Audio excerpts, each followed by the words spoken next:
Welcome to today's episode of the Mindset Mentor Podcast. I'm your host, Rob Dial. If you have not yet done so, hit that subscribe button so that you never miss another podcast episode. Today, we're going to be talking about 2 simple mindset shifts to change your relationships. Let's be real. No matter what it is that you do, well, I guess there's only one case in this entire world where you're not in a relationship with somebody. And that is if you happen to be a hermit and you never leave your house and you never see anybody, you never talk to anybody, you never get into text messages, into Zoom phone calls or any of that type of stuff. That's the only way that you're not into relationships with other people. If you're not a hermit and you do end up leaving the house or talking to anybody, you have relationships with other people. Even if you just go and you go to the grocery store and you're talking to somebody and you're seeing other people around, you're in relationship, not a deep relationship, but you're in a relationship with every single person that's around you. And so I'm going to give you 2 simple mindset shifts to help you change your relationships.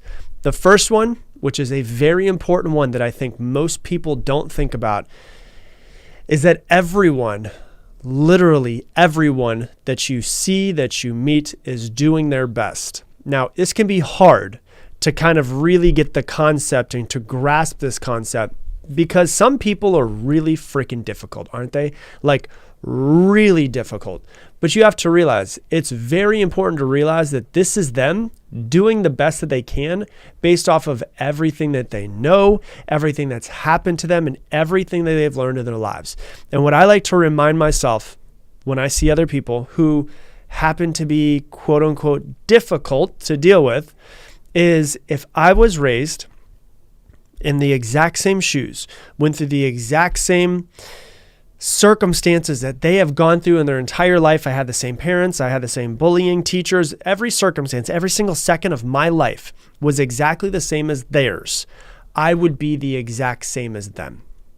And so when you see somebody, the important thing to see is when you see an adult that's difficult, when you see an adult that's pissing you off, when you see somebody who is not doing what you want them to do, they're triggering you, whatever it might be, you have to see not the adult that's standing in front of you. You have to see the child that is wounded inside of them because at some point in time, something happened that made them break from their truest self. And it's important to remember that everyone has their own unique set of experiences and emotions and circumstances that can greatly influence who they are, all of their behaviors, all of their actions. And if you knew everything that they've been through in their entire life, it would be way easier to have compassion for them.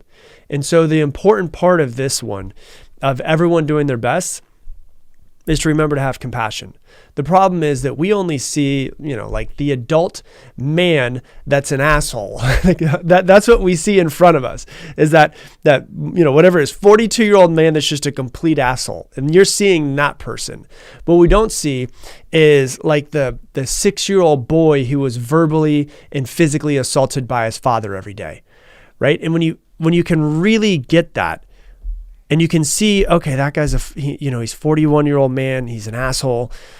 But the reason why he is that way is because of something that happened in his life. I don't know what it was, but if we were to take the example of a 6-year-old boy who's verbally and physically assaulted by his father every single day, you go, man, yeah, it's hard to love the 41-year-old guy, but it's easy to send love to the 6-year-old boy because I wouldn't have wanted to go through that. Because if we did see that child that went through that when they were growing up, it would be so much easier to have compassion for them.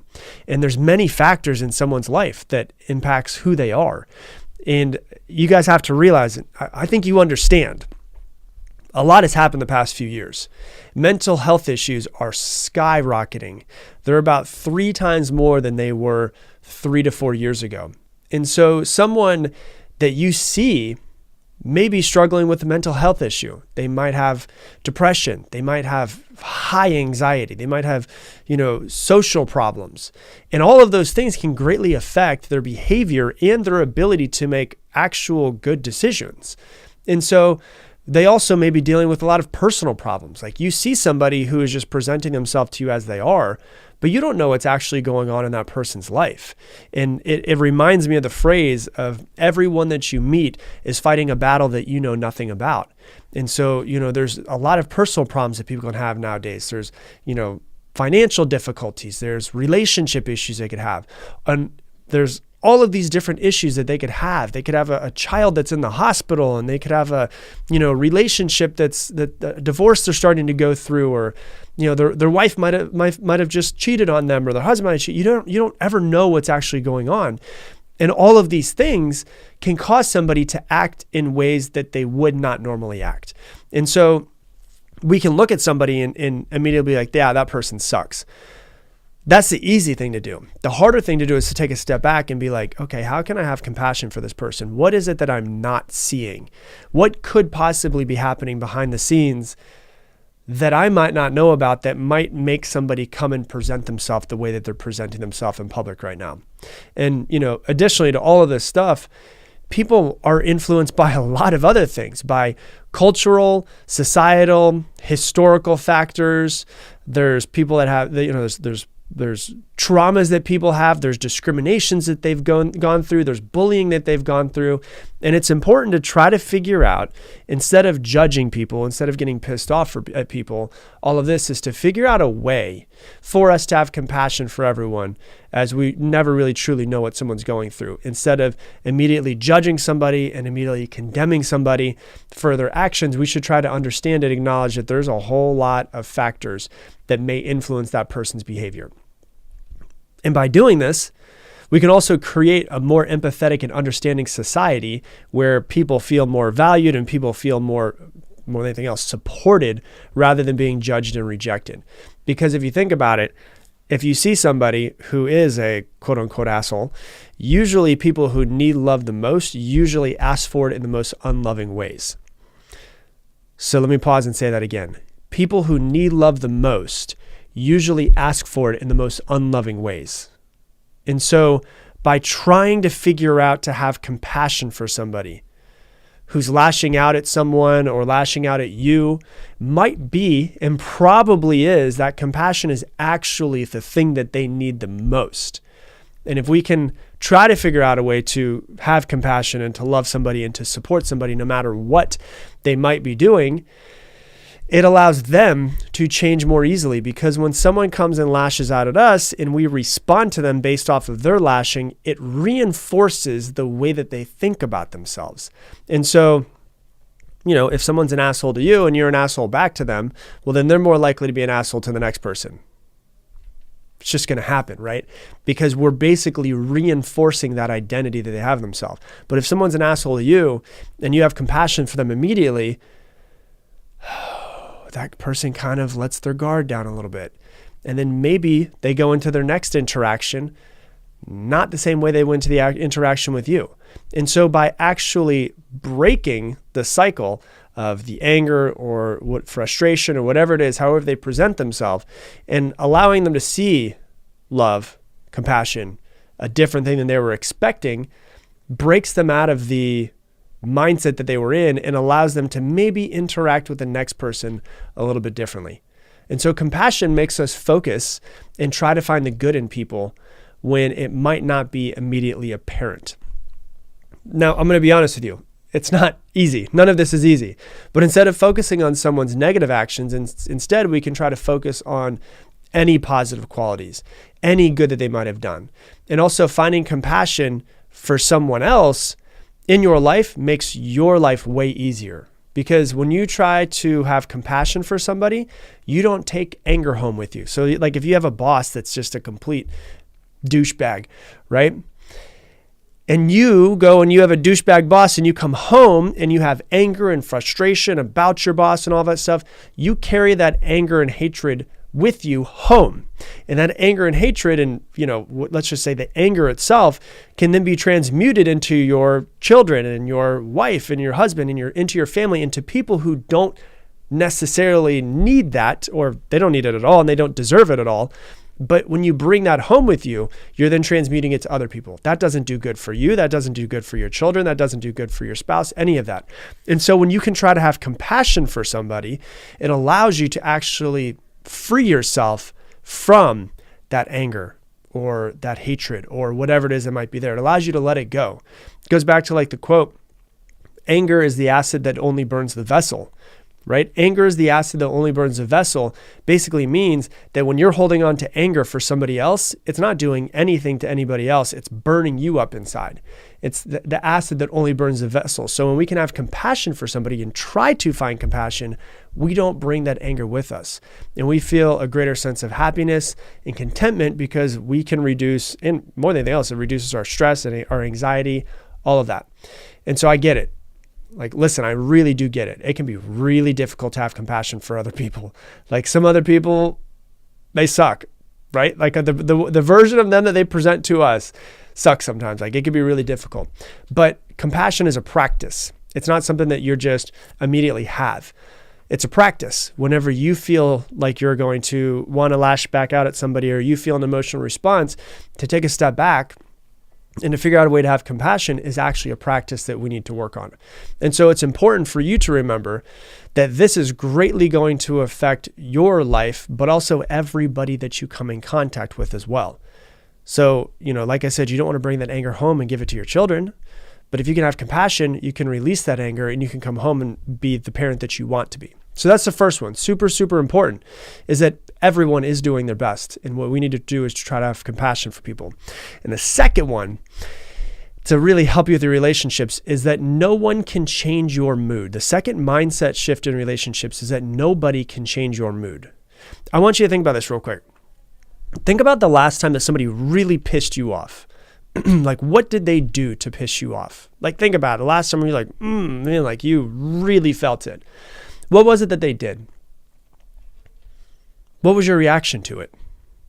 So what was it that they did and what was your reaction to it? Maybe it wasn't that you got pissed off. Maybe it was that you were triggered by, they made you feel bad. They said something and you felt bad about it. So when was the last time, if you can't remember the last time that you really got pissed off, when was the last time that you remember feeling like somebody was speaking down to you, that somebody was telling you that you weren't good enough, that somebody was making you feel lower than someone else? What did they do? How did they do it? And what was your reaction to it? And what if I told you that it's not what they did that triggered you? What they did not trigger you.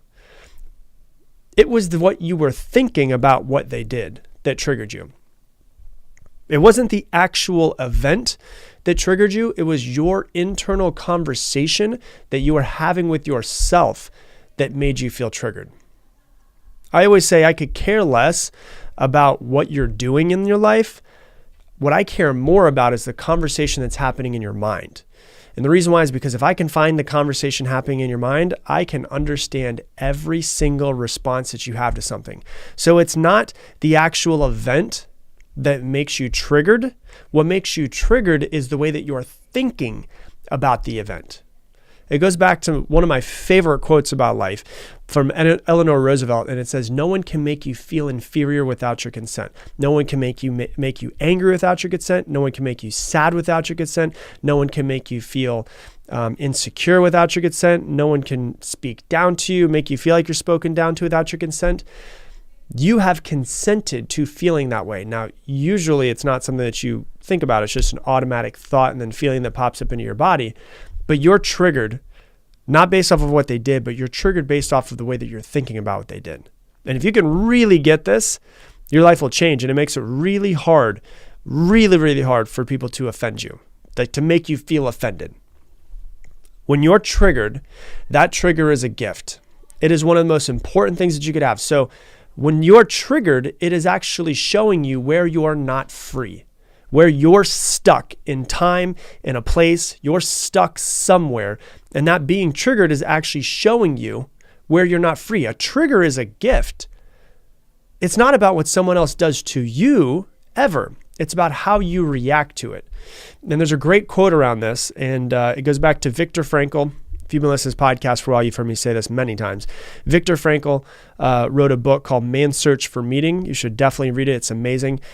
He was a psychologist who was a Jewish psychologist who went through Nazi prison camps, and he was in Auschwitz and saw all of the worst things in the entire world.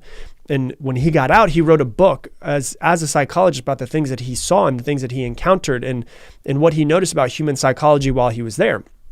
And one of his most famous quotes is somewhere along the lines of, "Between stimulus and response is a space." And if you can master that space, you master your life. So let me say that again, I'll explain it. So between stimulus and response, which basically means the thing that happens to you and the way that you respond, there's a space, and it might be like a millisecond. But if you can master that space, you can master your life. Between stimulus and response is a space. And if you master that space, you master your life. You master your reactions to so if you can see when you're about to feel triggered, you can feel that emotional response start to build up inside of you, and you can take a step back, just real quick, half of a second step back and say, okay, what's really happening here? How am I responding to this? How am I thinking of this? And you start to actually master your reactions to being triggered. You notice your reactions to being triggered, and you decide to have a different response. That's where you actually start to master yourself. And so you have to realize no one is triggering you. You're triggering yourself based off of the way that you're thinking about something that somebody else did, most likely. And so if you can really start to understand that no one can change your mood, you're actually consenting to somebody changing your mood, your entire life starts to change.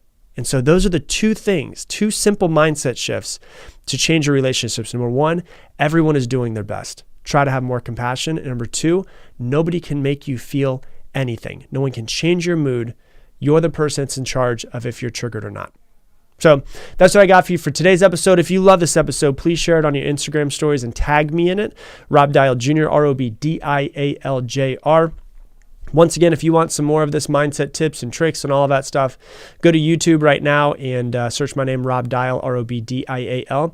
We're putting up tons of new videos on there that are not available on this podcast. And so if you want to go to YouTube and search me on there, I'll pop up and you can see the 400 and something videos that we put up on there so far. So with that, I'm going to leave you the same way I leave you every single episode. Make it your mission to make someone else's day better. I appreciate you, and I hope that you have an amazing day. Today, we're going to be talking about 3 things that successful people focus on in order to become wealthy. And I'm not going to talk about maybe anything that you've heard before as far as wealth and success and money and all of those things are. Today, we're going to talk about the 3 things that I've seen people focus on. And I'm not going to talk about reading books or waking up at 5 o'clock in the morning or making sure you should do cold baths or anything like that. I am going to focus on other things that you probably never thought of before, never heard of. I know a lot of people make videos and podcasts about habits of successful people. What actions do they take? What they have to do? But a lot of times the people creating the videos are not wealthy themselves, or they don't really know people who are wealthy. And this episode is not necessarily going to be the same, if I'm being honest. I've been blessed in my life to be able to get what people would call wealth. But I also have a lot of friends that have, I've witnessed many of people that I am friends with become extremely successful. 2 of my friends last year sold companies for over $100 million and over $200 million. And they've amassed large amounts of money. And I'm not saying any of this shit to brag. I'm just saying this because I am at least able to see in myself, but also see in many other people that I'm friends with and that I know, and how they got there and what they focused on. And it gives me a lot different of a perspective than I think people who don't know somebody who has gotten successful. So let me give you some things, and they might be a little bit different than what you've thought of before. Number one, almost every extremely successful person that I know, they do something that like lights them up. Like it is something that they are so fucking passionate about. I think one of the biggest misconceptions is that you have to struggle your way to success. I thought that my entire 20s was about struggling my way to trying to be successful. And what I've come to realize is that nothing can be further from the truth. Is it hard? Yeah, it's really fucking hard, but it's fun for entrepreneurs. Most wealthy people do something that they love. Like it lights them up. Like something that they really, truly believe in. And that's why they don't usually stop when they get wealthy. Like a lot of people are like, well, that guy's worth $10 million. Why don't they just take a vacation? And it's like, because they actually love what they do more than they love vacations. And that's why you see people that become billionaires and then they just keep on working. They keep doing it because it literally lights them up and it gives them energy. One of the things that my 20s was focused on was working so hard on something that I wasn't really passionate about. And I worked really hard and I made an okay amount of money, but then it crashed and burned, and another one crashed and burned, another one crashed and burned. All of these businesses crashed and burned because I thought I just had to work my ass off. but I was working my ass off at doing the wrong thing. I was building a ladder up the wrong wall. And as I got up the wall, I was like, oh, I don't want to be on this wall. And then it all came tumbling down. And in my 30s, I discovered what it is that I truly want to do. And I put all of my effort into it. And now it's hard not to work because I love to do it so much. And a lot of the people that I've seen, they find something that they're so passionate about or that lights them up and they really love doing it, that it just feels like another part. It's like another arm. It is part of who they are. And the reason why this is important is because success requires hard work. You will not become successful without a lot of hard work, no matter what. And hard work, you can hate every single day and you can hate your life and you can struggle your way to success, or you can do something that you love and you naturally just want to work. And so back when I used to work, 90, 100 hours a week doing something that I hated, I burned myself out after 3 years. Now, I don't work that as 90 or 100 hours a week. Have I put that into my business before? Yes, but it doesn't feel, it's weird to say, like it doesn't feel like work. And it's like that cliche, like cliches are cliches because they're true. Like do something that you love because you never work a day in your life. That is actually true. Like it actually feels like it's a part of you. Like what I do, nothing gives me more energy than this. Like I could, chug a bunch of coffee and I don't feel more energetic than I do when I get done doing podcast episodes and recording and coaching people and working with people and learning about neurology and psychology and early childhood development. Like what I do, I love this. There's nothing more that I'd rather do. In fact, if I'm being completely 100% honest with you, yesterday we got back from a week of vacation, and when I walked in the house, this is 2 days ago, actually, not yesterday. When I walked in the house, for some reason, something shifted in my stomach from our 2-hour car ride after getting back from the airport, and I started getting ready to throw up. Like, those throw up coughs that you have where you're like, like you can feel it coming, your mouth starts to salivate. Happened to me about 45 minutes before a Zoom call that I was supposed to hop on with 60 people in my business. And I told somebody in my business, somebody else covered for me. I had it covered. I didn't have to run the call, but I felt like shit for 45 minutes. And I was like, I want to do this so bad. I've been on vacation in Mexico for a week, no phone, completely disconnected. I want to do this. I could have just taken the day off. I could have had everything covered for me. But instead, I was like, I want to do this. And I forced myself to do it. And I felt so much better after. So that's how much I love what I do. It doesn't seem like work. It's awesome. And so hard work is a prerequisite for success. You can either work hard at something that you don't love, or you can work hard at something that you love. So if you hate what you're currently doing, if it doesn't light you up, I'm just gonna be honest with you. You're in the wrong line of work. You need to change it and do something else. So that's the first thing. They do something that lights them up. The second thing is that people who are very successful, they like to solve the world's problems. So they're solving problems that they see in the world. One of my friends, I heard him say this one time, is entrepreneurs are people who take other people's problems and make them their own.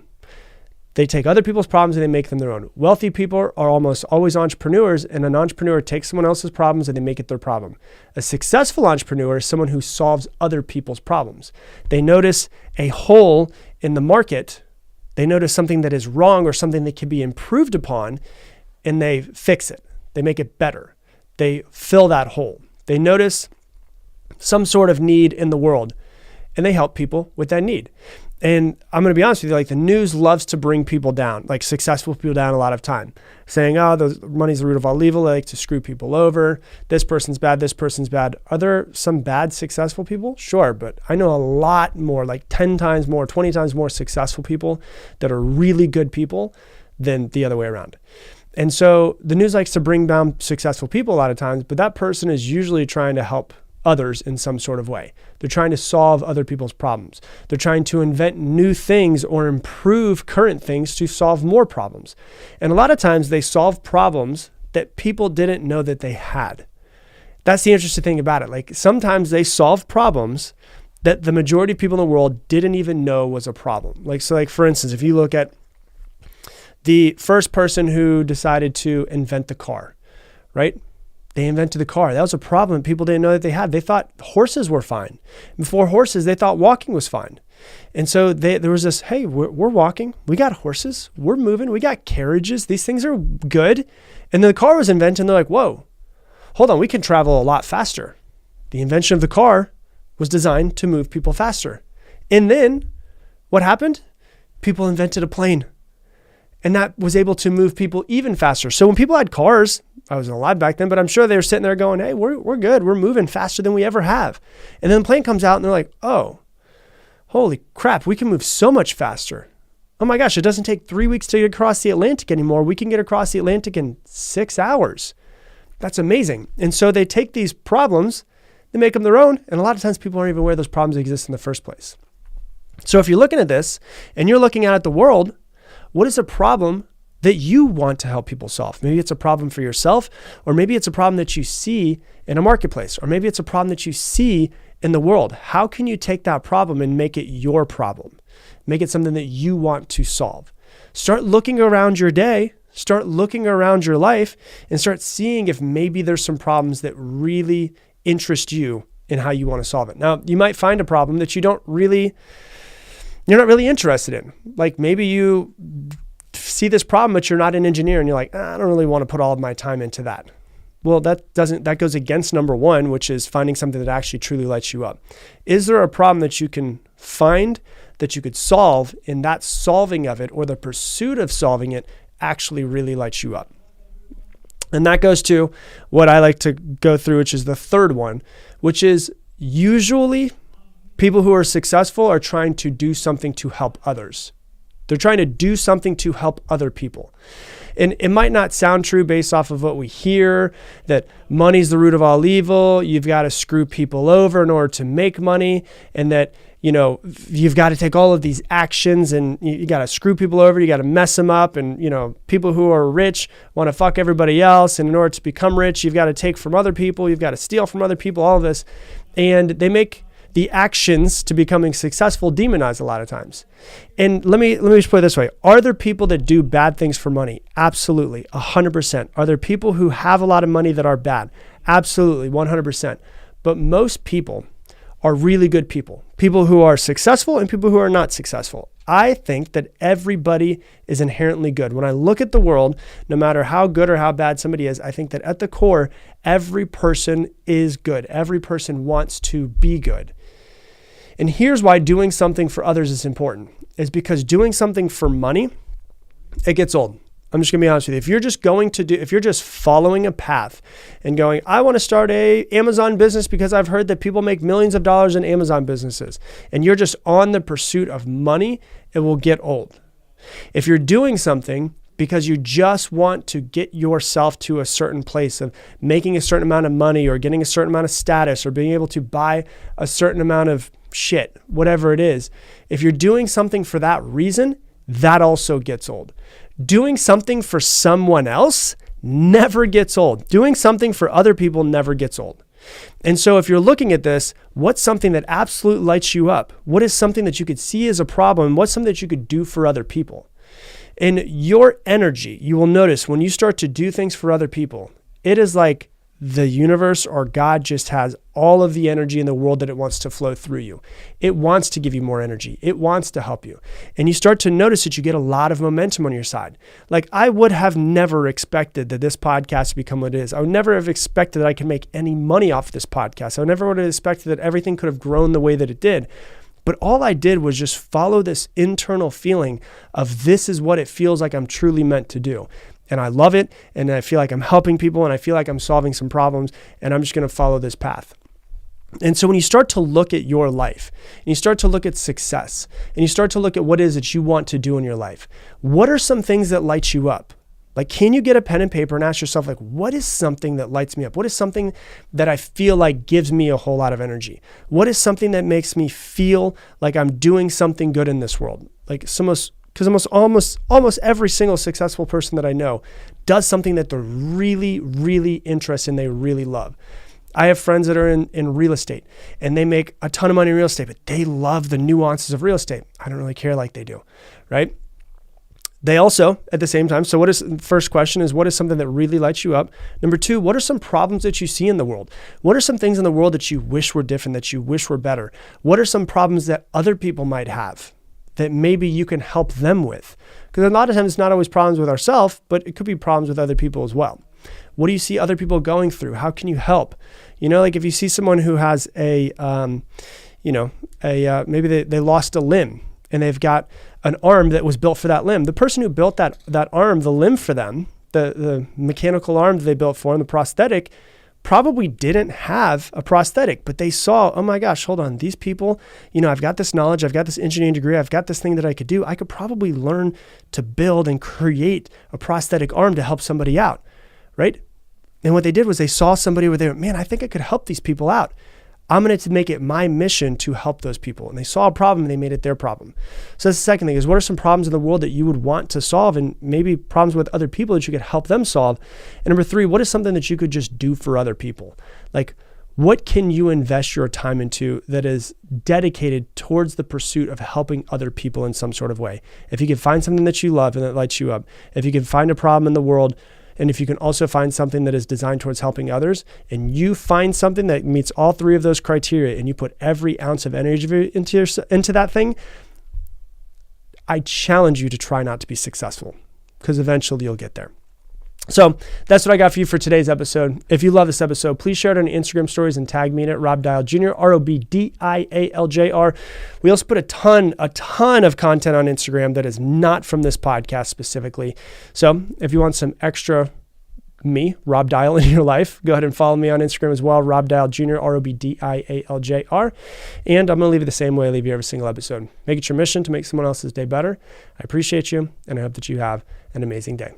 Discipline is not a sexy word, but think about what your life can have if you have more discipline. Think about how your life changes 5 years from now, 10 years from now, if you decide that it is very beneficial for you to become a more disciplined person.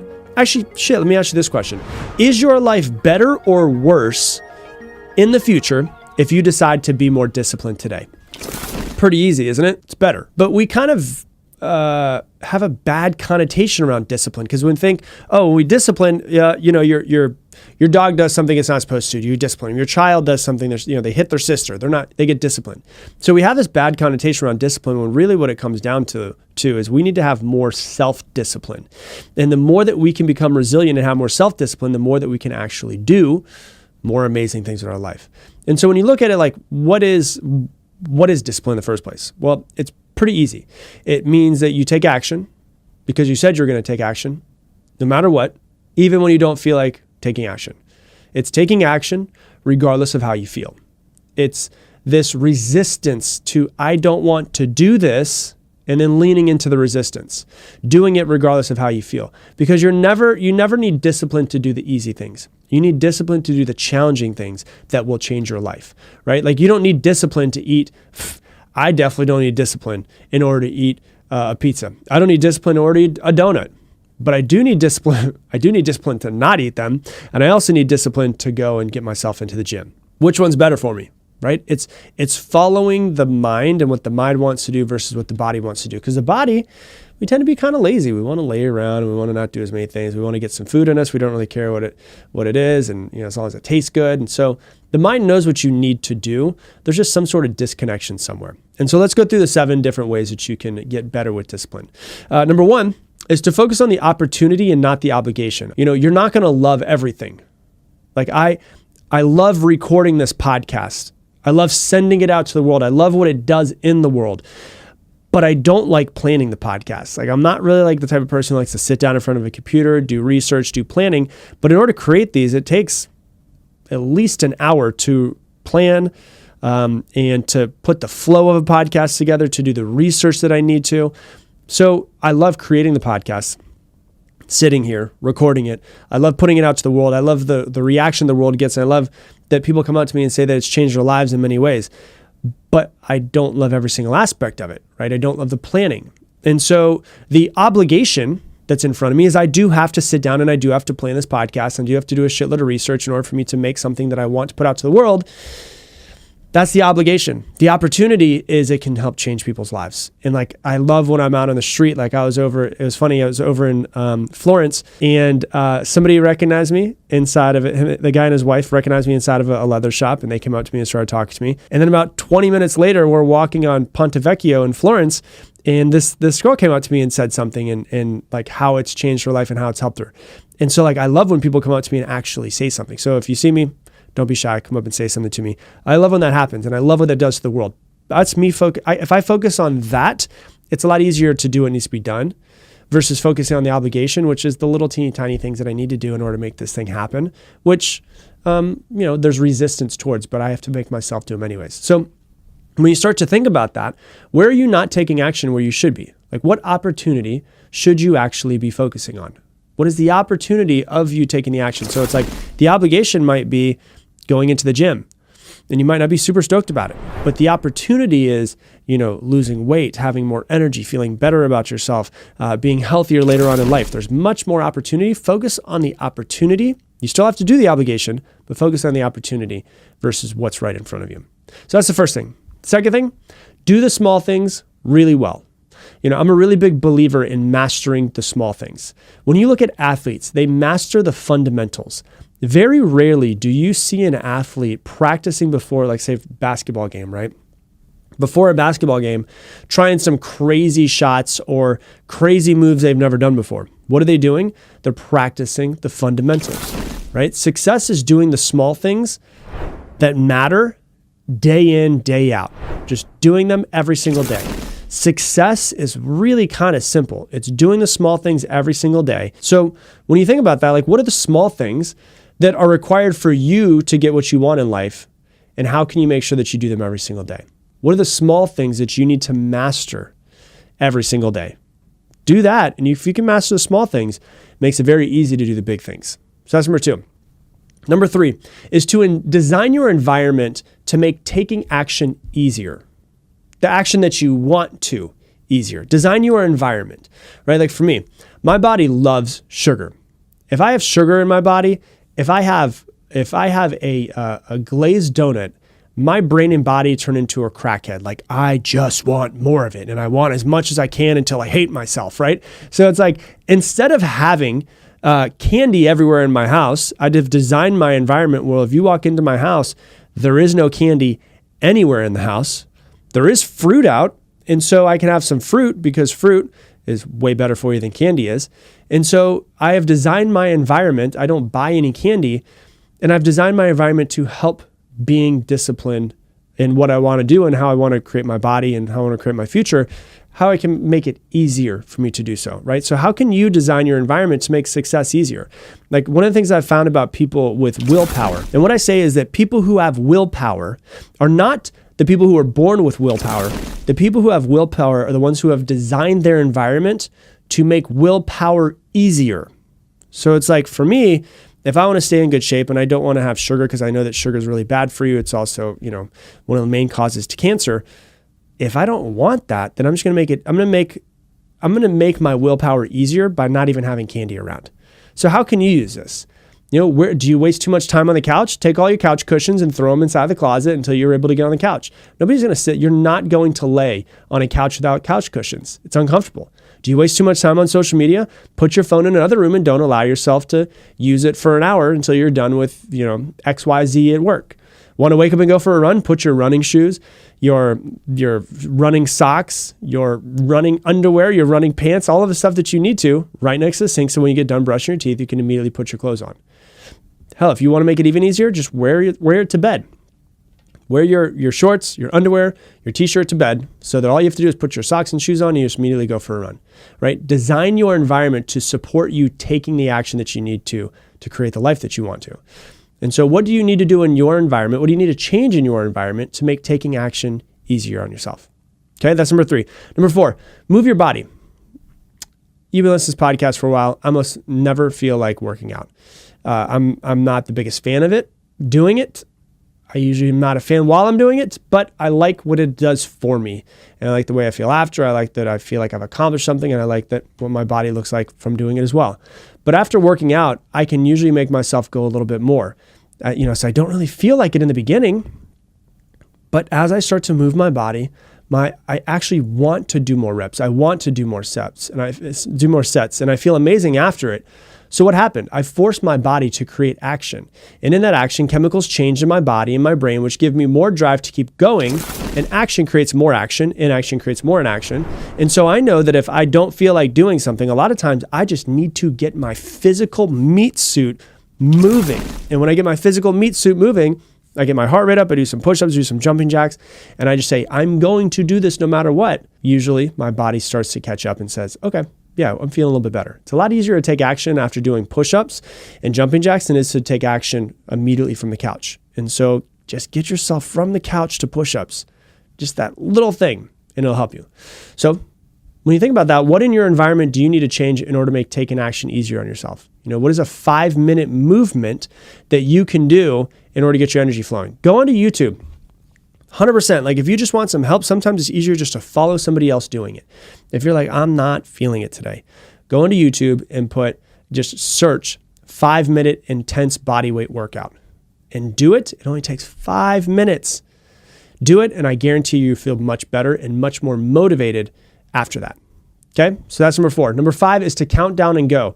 Mel Robbins talks about this in the 5-second rule. For me, I used this when I was a kid. Like I used to be really shy. And I knew that if I wanted to have a girlfriend when I was in like 6th, 7th grade, I knew that if I wanted to have a girlfriend, I would have to learn how to speak.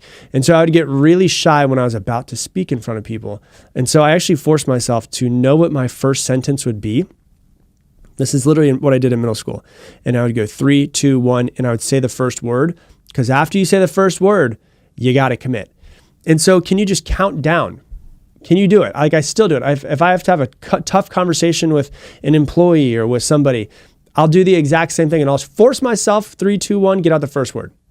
And it's ingrained in us, a lot of us as kids, parents counting down, right? And we start to get used to, oh, you better not do that. You better come over here in 3, 2, 1. And you're like, no child knows what happens at 0 because we're always like, oh shit, mom's going to get to 0 and the world's going to end.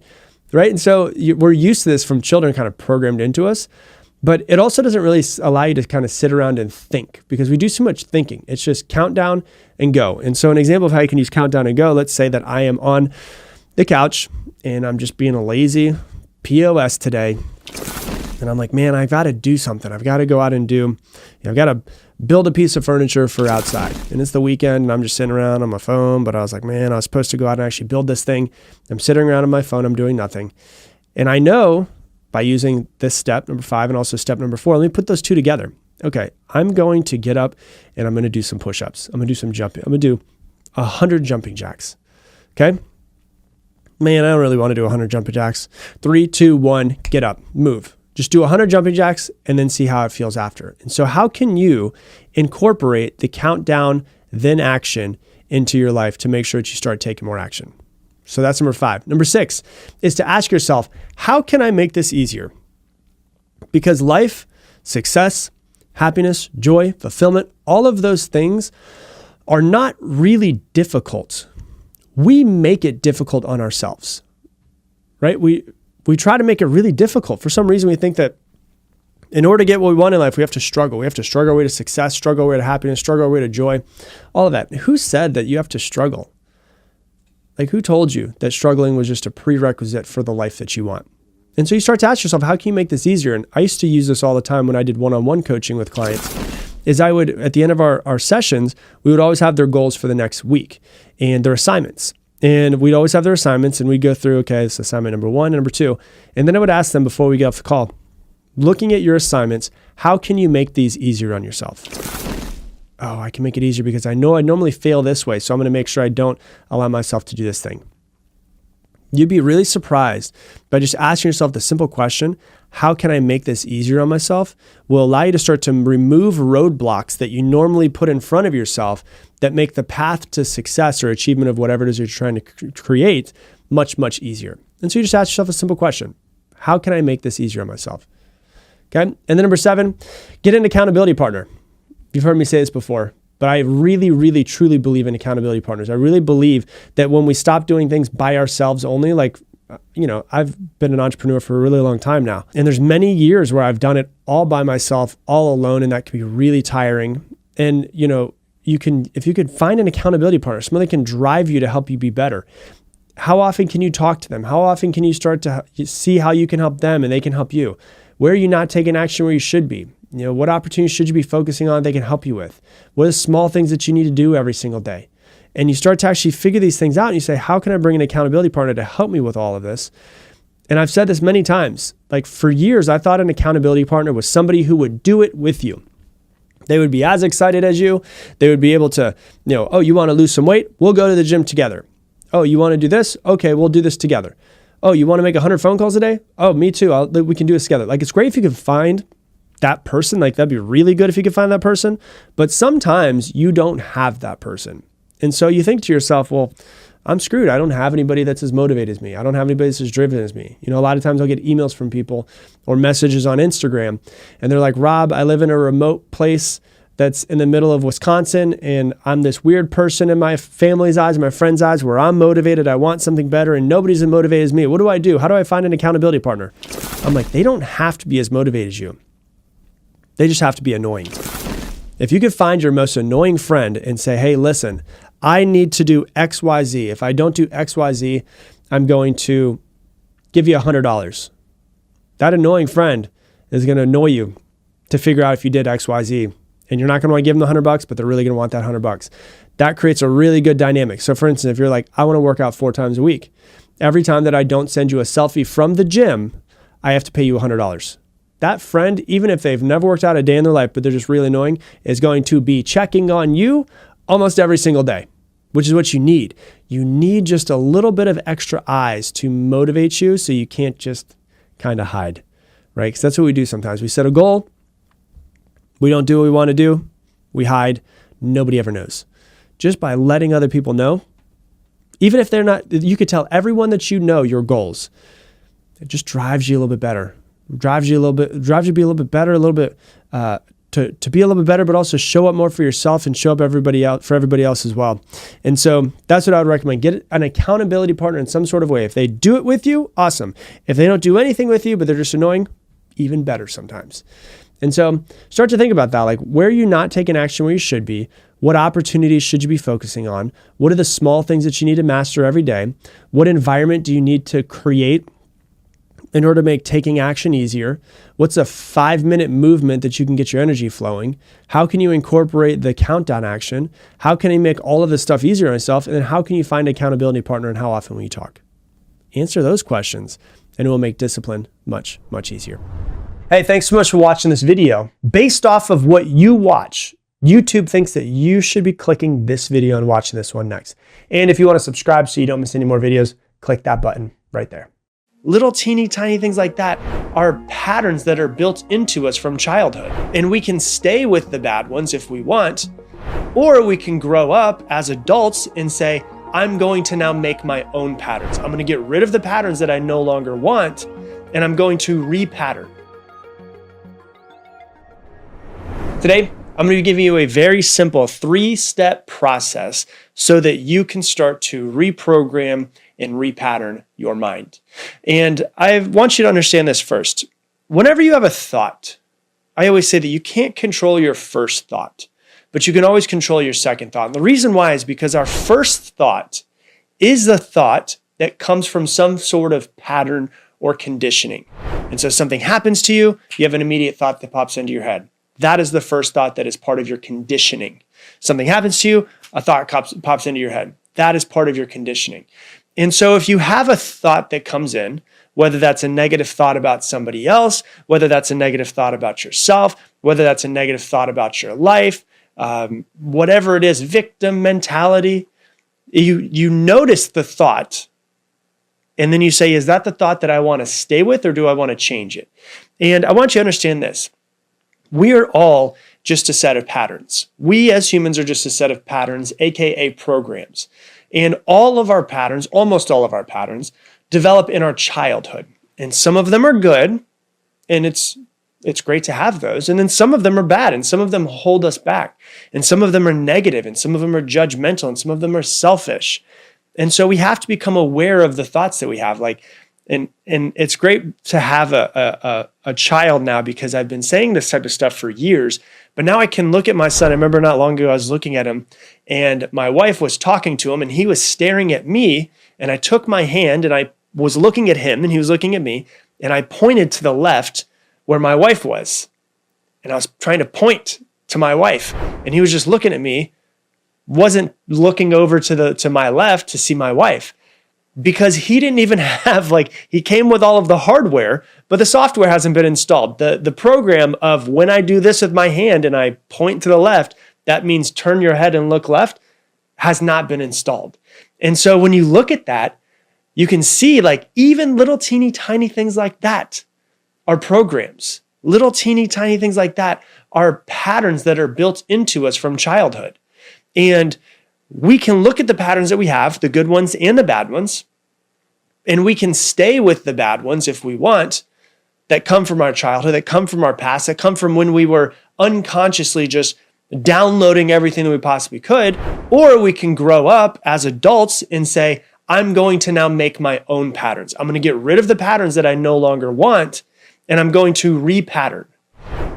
That's our decision. You can either decide that you want to keep them, or you can decide that you want to get rid of them and change them. And so I'm going to teach you a very simple, very, very simple formula to repattern and reprogram yourself. And it comes in an acronym. It's very simple. It's APR, okay? The A stands for awareness. I need to become aware now, in this moment, listening to this podcast episode, of the things that I want to change. And you can, as soon as we get done with this podcast episode, you can turn me off and then you can just journal through it. What are the things that I want to change within myself? I need to become aware now so that I can start to come up with a plan. And I'm going to talk about that in a minute. And we need to become aware now of the things that we want to change. And when the things pop up, the point of it, if I notice that I am too selfish at times, and that's one of the things that I want to reprogram in myself, then when I become aware in the moment that I am being selfish, I don't want to guilt and shame and judge myself. I want to have some sort of plan, which brings me into the P, which is practice. Not plan, it's practice. And the practice is when I become aware, when I become aware of myself being selfish, I am going to have this practice. I'm just going to immediately do this thing so that I don't have to sit around and think, okay, well, what should I do now? It's no, I've noticed when I'm selfish, I'm going to do this. If this, then that. If this happens, that's what I'm going to do. So that's the P side of it, which is the practice. So it's awareness. I'm aware now, but I'm also aware in the moment whenever it happens in the future. When this happens, I'm going to get myself into the practice. And then the R side of it, so awareness, practice, the R is repetition. To do it over and over and over again. And so let me give you some examples so that you can start to become aware of what you might be doing that's holding you back, right? So let's say that you have negative self-talk and you want to start improving the way that you speak to yourself. And so your awareness is you notice in the moment when you're being overly critical or you're being judgmental about yourself in some sort of way. Okay, that's my awareness. My practice is I'm going to replace that negative thought with a supportive affirmation. And right now, I'm going to come up with that supportive affirmation so that therefore when I find myself in the moment, I don't have to figure it out.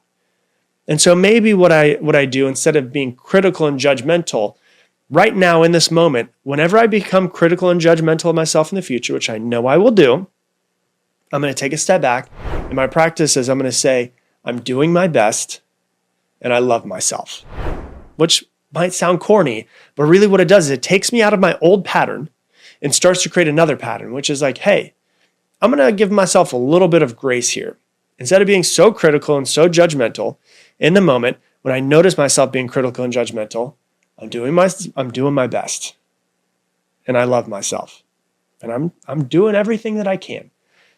That can be my practice to say something like this. And then the repetition is every time you catch yourself engaging in this negative self-talk, you're going to want to make sure that you continue to repeat your affirmation until it becomes second nature. And what happens is, like I said, you can't control your first thought, but you can always control your second thought. If you do this long enough, eventually your second thought will become your first thought, which is what we're trying to work towards. And that takes time. Let's give another example. Let's say that you want to start eating healthier. And so you recognize, oh my gosh, I eat out of stress or I eat out of boredom.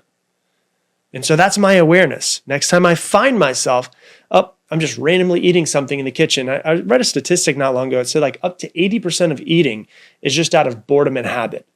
And so maybe what we do is I recognize that I've been gaining weight. I don't want to gain weight. And I've been eating out of stress and boredom. And so when I find myself about to go eat something, I just take a step back and I say, am I actually hungry right now? Or is there an alternative thing that might be happening? Is there something else I could do? So what I'll do is I'll say, you know what? Am I actually hungry right now? And if I ask myself that question, I might find out maybe I'm not as hungry as I thought. You know what I'm going to do? I'm going to drink a cup of water and I'm going to wait 10 minutes. One of the things I've also read is that a lot of times when people think they're hungry, they're actually just thirsty. And so you drink some water, and a lot of people are very, very underhydrated, you could say. So I'm going to drink some water. I'm going to give myself 10 minutes and see if I'm still hungry. And so therefore, I'm not just in this pattern of just eating out of boredom, eating out of stress, but I'm actually going, okay, I'm going to pause. I'm going to drink some water. I'm going to repeat this, and I'm going to be intentional about checking in with myself before every single meal or every snack so that I can be more mindful of my eating so that that's not so automatic. Let's say that you are somebody who procrastinates, right? Well, in the moment when you notice that you're delaying starting a task and you're trying to distract yourself in some sort of way, what I'm going to do is I'm going to commit, my practice is I'm going to commit to the 2-minute rule, which is where I find that task, whatever it is, no matter how big or how long it can take, and I'm just going to say, I'm going to set my timer for 2 minutes and I'm just going to work on it for 2 minutes. And then I'm going to use that momentum, and if I want to continue to carry on, I can. And so each time procrastination arises, implement this 2-minute rule so that I can begin the task and I can just start the task, because ultimately it's usually not, once we're in it and we're working on something, it's not that big of a deal, but it's the starting of the task that ends up being it seems so daunting for us. So when I notice myself procrastinating, I'm going to say, what is the thing I need to do? I'm going to set my timer for 2 minutes and I'm just going to say, go. I'm going to just do this thing for 2 minutes and that's it. Okay? Let's say that you want to improve your communication in your relationships. And so your awareness might be that you notice when you start to become very defensive in a conversation. So I notice I'm in a conversation. I notice my body's starting to get kind of activated. I'm starting to feel a little bit pissed off or stressed, and I'm being defensive in a conversation. My practice, okay, what's my practice going to be? My practice is I'm going to take a deep breath, and then I'm going to say, hey, can you help me understand your perspective before responding? So therefore, I don't just immediately lash out at somebody, because I could just be seeing something incorrectly. But what I notice myself starting to activate, my body activating, oh my God, I'm about to get pissed off. I'm going to take a deep breath. It's my practice. I'm going to take a deep breath. I'm just going to say, hey, can you help me understand your perspective before I respond to anybody? And over time, this approach will start to replace this defensive reaction, and it'll allow me to be a little bit more curious and connect with somebody a little bit more. Okay, let's say that you have a big fear of public speaking, and your awareness is, I'm acknowledging in the moment, leading up to me having to give a presentation at work, that my anxiety is starting to come on. Oh, it's popping up. Okay, so what I'm going to do is my practice is I'm going to develop a grounding technique, such as deep breathing. I'm going to do 20 deep breaths in through the nose, out through the mouth. And then what I'm going to do is I'm going to visualize what I want this talk to look like. I'm going to visualize my success. And I'm going to implement my breathing and visualization before I go up and speak. And this strategy, each time that you do it, will help you prepare to speak and go up there until your confidence naturally starts to grow from doing something over and over again. Okay, let's say I want to, break the cycle of being a people pleaser. Well, okay, my awareness is I'm recognizing in the moment when I'm starting to want to please this other person out of fear of rejection. Maybe I'm at work and I'm saying yes to too many things. One of my coworkers asked me if I can do this thing, and they asked me if I could do this thing, and I just say yes, and I say yes, because I'm just such a people pleaser. Okay, I'm noticing that's something that I do. So my practice is going to be next time somebody comes up to me and says, hey, can you do this for me at work? Instead of just saying yes and being a yes man to everybody, my practice is going to be to say, let me check my schedule and get back to you. Is that okay? And then you just give yourself some time to reflect. And usually that little bit of a buffer, the person will go to somebody else or they'll figure it out on their own. And so my awareness is, I'm a people pleaser. My practice is, let me pause. I'm going to say, let me check my schedule and get back to you. And then the repetition, when I'm doing this over and over again, you use this response consistently until it feels easier to start to prioritize your own needs. Okay, let's say that you overspend. Maybe you spend too much, or maybe you just you get bored and you just go online, or maybe you get stressed and you go online and you shop. And so you have this impulse spending. And so your awareness is you're starting to catch yourself when you get this feeling, this urge to buy something that you don't need or something that wasn't planned. And so maybe you're noticing that you're spending too much money and you're now aware of it. Okay, well then next time I find this is my practice, next time I find myself about to check out for buying a t-shirt and a pair of pants on some random website because I got hit with an Instagram ad, I'm going to implement the 24-hour rule. And that 24-hour rule is when I buy something, when I'm about to buy something that I hadn't planned, what I'm going to do is I'm going to give myself 24 hours to wait, to see if it's something that I actually need and it's intentional, or if it's just impulse buying.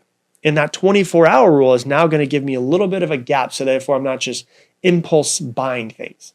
So it's very simple. What you need to do is figure out, if I see something that I want to buy online, I'm just going to wait 24 hours. And if I still want it, and if I feel like I need it, I can buy it after 24 hours. That's the awareness, that's the practice, that's the repetition. And with the repetition over time, with you using the 24-hour rule, every potential impulse buy you can actually use until you develop financial discipline to be able to say, do I need it? Do I not need it? I don't really need it. I'm just going to let it go. So I'm not making decisions based off of, hey, I want to get a hit of dopamine by buying this new thing.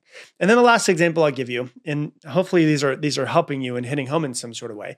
Let's say that you want to develop more gratitude. You just want to be more grateful. You notice moments when you're focusing on what you don't have. You notice moments when you're focusing on how you're a victim, or you're noticing moments where you're just focusing on what's going wrong in your life. And you're like, you know what I do? When you're not in those moments, you have these moments of like, hey, I do have a lot to be grateful for. I need to be better at paying attention to what I do have versus focusing on what I don't have.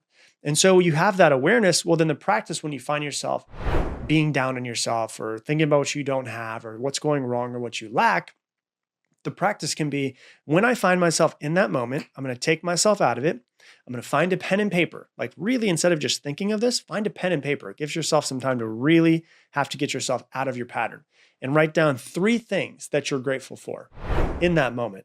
And you know what? Another really good way to develop more gratitude is when I wake up in the morning and I'm sitting down and I'm drinking my cup of coffee. I'm going to write down 3 things that I'm grateful for. And then at the end of the day, I'm gonna write down 3 things that I'm grateful for from that day. And so the repetition of it, by using this repetition, you're using this daily practice until your gratitude becomes more of a habitual mindset for you versus all this focusing on what you don't have. And so I just wanted to give you these examples to understand that whatever it is that's within you that you want to kind of change, it can all be changed. It's not going to change in a moment. Everybody wants it to be changed yesterday. It's going to take time. But if you're 35 years old, you've got 35 years of programming. Find the one thing that you feel is holding you back the most, develop the awareness around it. And when you notice that thing popping up, have a practice that you decide right now to get yourself out of that and say, I'm going to stop this programming. And I'm going to start a new program. I'm going to stop this programming of thinking that I don't have enough in my life, or I'm going to stop this programming of impulse buying, or I'm going to stop this programming of people pleasing, or I'm going to stop this programming of not communicating correctly in my relationships. I'm going to stop this programming of procrastination. I'm going to stop this programming of not eating healthy. I'm going to stop this programming of negative self-talk. And you decide, I'm an adult. I'm going to start my own patterns from this moment forward and reprogram myself to be the person that I want to be. And it is through awareness when it's happening. It is through a practice that you decide now and you do when that awareness pops up. And it's through absolute repetition, because repetition is the mother of all skill. And if you do this over and over and over again, you can reprogram your mind. So that's what I got for you for today's episode. If you love this episode, please share it on your Instagram stories. Tag me in at Rob Dial Jr., ROBDIALJR. I love when I see all the hundreds of you guys that share every single one of these podcast episodes. And it's what really helps this podcast grow. So if you would do it, I'd greatly appreciate it. And once again, if you want to go ahead and download my free goals book, all you have to do is go to goals2025.com. And with that, I'm going to leave you the same way I leave you every single episode. Make it your mission to make someone else's day better. I appreciate you, and I hope that you have an amazing day. Welcome to today's video. Today I'm going to teach you how to actually step back into your humanness, how to feel and process your feelings and emotions, understand them better, so that you can go out there and actually be more human. Let's dive in. I'm going to teach you from my own past struggles because this is something that I really struggle with for a really long time. And I always like to say it on the podcast, I am in no sort of way a perfect human. I am just another flawed individual trying to figure out this whole life thing. And as I start to figure more stuff out, I start to share more stuff with you guys.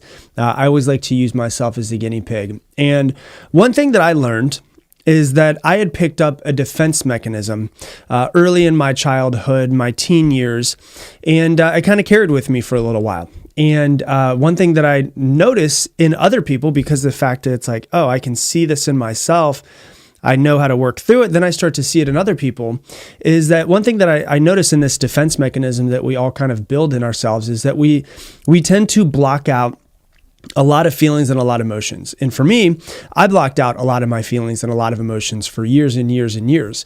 And, I think having an alcoholic father and, things that came from it and him saying he's going to pick me up sometimes and never showed up, stuff that I experienced before the age of 10, before my parents got divorced, just kind of made me start to block out some emotions. And I think a lot of people do this.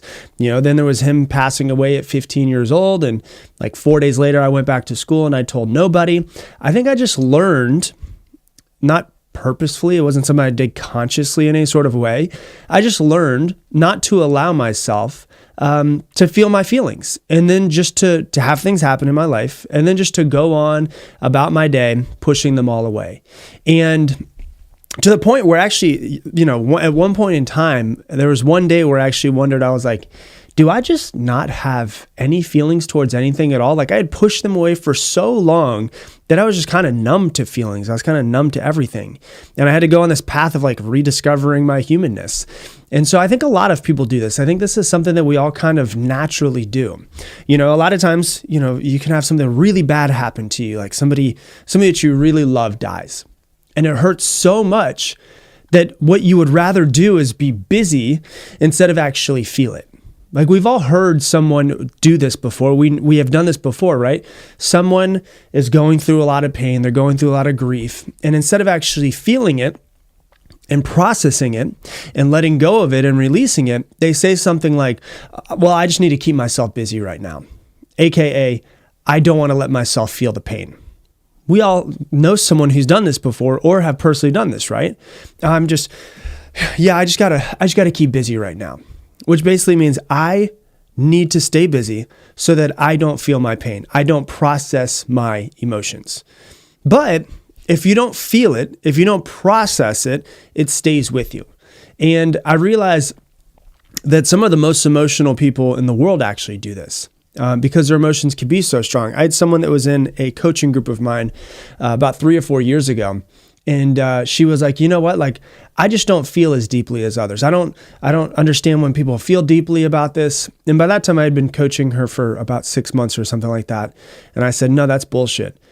I think that you actually feel deeper than others and you're afraid of it. And so you've learned to shut it off. And, there's childhood traumas and things that came about that made her be that way. But after I had said it, she's like, oh my God, I think that you're right. It's not that I don't have the emotions, it's that the emotions are so strong, I don't know how to handle them. And I've just learned to repress all of my emotions. And so when you look at being a human is this incredible experience. This whole life thing is fucking crazy, right? It is amazing. It is hard. It is beautiful. It is a shit show. It is all of these things. And one of the beautiful things about being a human, about being born into this body that you're born into, is that you get to experience feelings and emotions. And that's one thing that most animals and most living beings on this earth don't really get to feel. They don't really get emotions. They don't really get feelings to work through. And there's a lot of highs in life, and there's also a lot of lows. And one thing that I have realized is you can't experience the highest of highs if you don't allow yourself to experience the lowest of lows. The amount that you restrict the low in your life and the amount that you'll allow yourself to experience and you restrict those low feelings, you will also restrict the high feelings in the exact amount as well. And so if you really want to feel the highest of highs in life, you also have to let yourself feel the lowest of lows when they come in. And I remember for me, about, let me think, what year is it? Yeah, about 13 years ago, I remember I was going through something that was really, really tough. And it really hurt so bad for months and months and months. And I remember, even though I was going through so much pain that I was going through, I remember taking a step back in my mind and being like, this is crazy that I can feel this much. Even though this sucks and it's painful and I don't want to be going through it, how beautiful is it that I have the capacity to feel this deeply towards anything? And it hurt, but at the same time, I was like, damn, even the hurt can be so beautiful. Where it's like, I can't believe that I can feel this deeply about anything. And usually, instead of letting ourselves feel that deeply, we try to close off and not allow ourselves to feel it. And I don't know how it happens in everyone's life, but somewhere down the line, lots of us are programmed to stop feeling and to stop showing our emotions. Not everybody is this way, but lots of people that I have found are programmed, accidentally, not on purpose, to just stop feeling. And I believe that our body is made to release these emotions, to not hold on to those emotions. Emotions are not meant to stay in you forever. They're meant to work through you and for you to release them. And so I've given this example a couple times, and I recommend that you actually go and look at these two videos on YouTube. One of them is called, I think it's called Polar Bear Trauma. If you YouTube Polar Bear Trauma, you'll see it. And there's a video of these researchers in a helicopter, and they have to shoot a polar bear with a tranquilizer. And so it's awake, but it's very sedated, right? And it starts to shake. It looks like it's basically convulsing, right? And the polar bear is convulsing, literally shaking as if it's having a seizure. And then it just takes after convulsing for a few minutes, it just goes, takes a deep breath and starts breathing really deep. And the guy who's sitting in front of him, and that's the researcher, says, he's going through such a heightened traumatic experience. His body is releasing all of the cortisol, all of the adrenaline that's built up in his body so that his body doesn't hold on to it. And so his body is really convulsing to release the traumatic experience so the traumatic experience doesn't stay inside of him. And then there's another video that if you go to YouTube and you type in Impala stress, you'll actually see this video of this. I think it might be a jaguar that attacks this Impala, and it's got its head basically in its mouth. And the animal gets scared off, and the Impala is laying on the ground for a couple of minutes, and then it starts doing the same thing the polar bear does. It starts having a seizure. It starts convulsing, and it's sitting on the ground, laying on the ground. It's convulsing for a little while. It's shaking. And then it stops, and you can see it take a deep breath, and then it gets up and runs away. And so it's built into us to release trauma from our body, release the heightened emotions, the extra cortisol, the extra adrenaline, so it doesn't live inside of our bodies. And this is something that we naturally do as well. So a polar bear that lives in a completely different place in the world than an Impala does the exact same thing. And this is something that we know how to do, to release emotions and let them work through us so we don't have to carry on with them. How do we do it? Well, children do it all the time. Children throw temper tantrums when it's a very heightened experience. Now, mind you, children don't process the world the same way that we do. And one of the biggest things that I see that parents make huge mistakes of is treating their 3-year-old or 4-year-old as if they're a 27-year-old and they're processing the world the same way. They're not. What can be traumatic to them is absolutely nothing to us. And so, children will throw temper tantrums. And at a certain age, it's fine. It's not a big deal when they're a newborn. But at a certain age, the parents are like, I've had enough of this. And most people's parents just say, hey, enough of the temper tantrums, and they make them stop. And I think that we subconsciously learn that those feelings and those emotions and expressing those emotions are bad.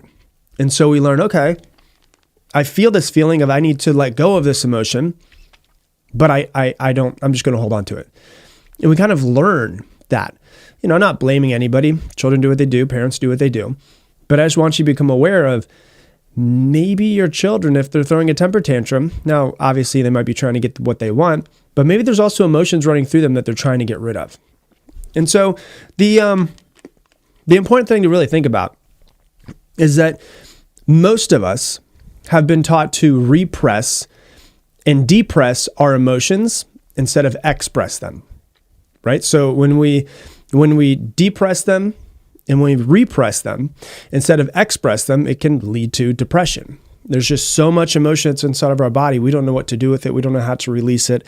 And it's just easier to do almost nothing. So what do? We're in this situation. Some of you guys listening are like, man, I completely relate to that. What do I do? Well, you've got to give yourself permission to feel again. That's the first thing.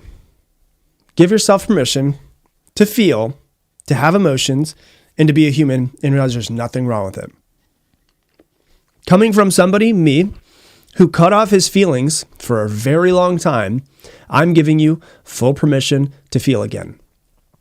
And when you take, I always love to use the example that Wayne Dyer always uses. When you take an orange and you squeeze the orange, and you put a whole bunch of pressure on that orange, what comes out of it? Orange juice does. When you put pressure on that orange, whatever is inside of it is going to come out of it. Well, when you have a lot of pressure put on you, what comes out? When it's getting to be too much, when life is just boiling up and things just, it feels like you're spinning a million plates, so you don't know how to keep it all together. What comes out of you? Is it anger? Is it sadness? Is it just rage? Is it crying? Is it confusion? Lots of times the circumstances in your life that are causing so much pressure, that are making you feel like you're under pressure, they're not causing the feelings of anger, sadness, rage, crying, confusion, any of that stuff. But it's getting to a threshold where you can no longer hold on to these feelings. There's so much pressure on you, or feels like there's so much pressure on you, that whatever's inside of you is going to come out. The same way that whenever you squeeze and put pressure on an orange juice comes out. Why? Because orange juice is what's inside. Well, whatever comes out of you when there's a lot of pressure put on you is what's actually living inside of you at all points in time. Once again, the circumstances of your life don't create those feelings most times. But that pressure is what helps you release those feelings. When you go on to, if you ever happen to be a type of person that wants to go and, go on a psychedelic journey, do spiritual journeys, something like that, when emotions come up, one of the things that they always say is they say what's coming is going.